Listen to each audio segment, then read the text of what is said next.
সকলোকে পিংকিজ কিচেনলৈ স্বাগতম জনাইছোঁ।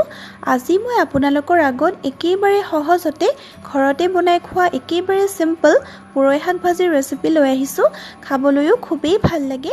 তেনেহ'লে বলকচোন চাওঁ।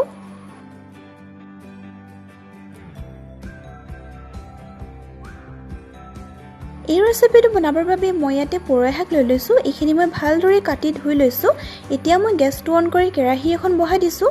তাতে মই তেল দি দিছোঁ। এয়া চাওক, আমাৰ তেলখিনি ধুনীয়াকৈ গৰম হৈ গৈছে। এতিয়া মই ইয়াতে কাটি লোৱা পিঁয়াজ দি দিছোঁ আৰু লগতে জলকীয়া দি দিছোঁ। এতিয়া মই এইখিনি কিছু সময়ৰ কাৰণে ভালদৰে ভাজি ল'ম।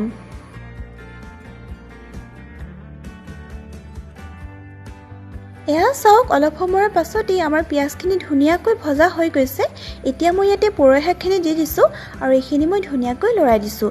এই ভাজিখন বনাবলৈ খুবেই সহজ, ভালদৰে সিজি গ'লেই হৈ যায়।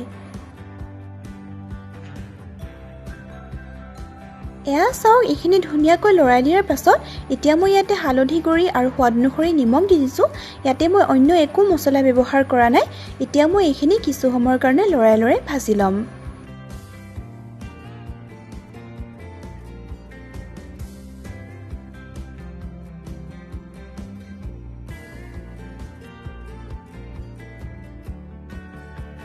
পুৰৈ শাকখিনি মই কিছু সময়ৰ কাৰণে ভালদৰে ভাজি আছিলোঁ। এতিয়া মই এইখিনি সিজিবৰ বাবে ঢাকনিখন লগাই দিম আৰু এইটো সময়ত মই গেছৰ ফ্লেমটো মিডিয়ামত ৰাখিছোঁ আৰু ঢাকনিখন লগাই মই আমাৰ ভাজিখন ধুনীয়াকৈ সিজিবলৈ ৰাখি দিছোঁ।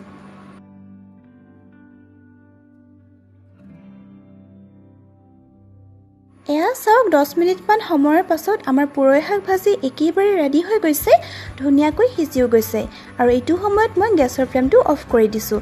বনাবলৈও খুবেই সহজ আৰু খাবলৈও খুবেই ভাল লাগে। আজিৰ যদি একেবাৰে চিম্পল ৰেচিপিটো চাই ভাল পালে তেনেহ'লে লাইক এটা কৰি দিব। তেনেহ'লে অন্য এটা ভিডিঅ'ত আকৌ লগ পাই আছোঁ। তেতিয়ালৈ বাই বাই।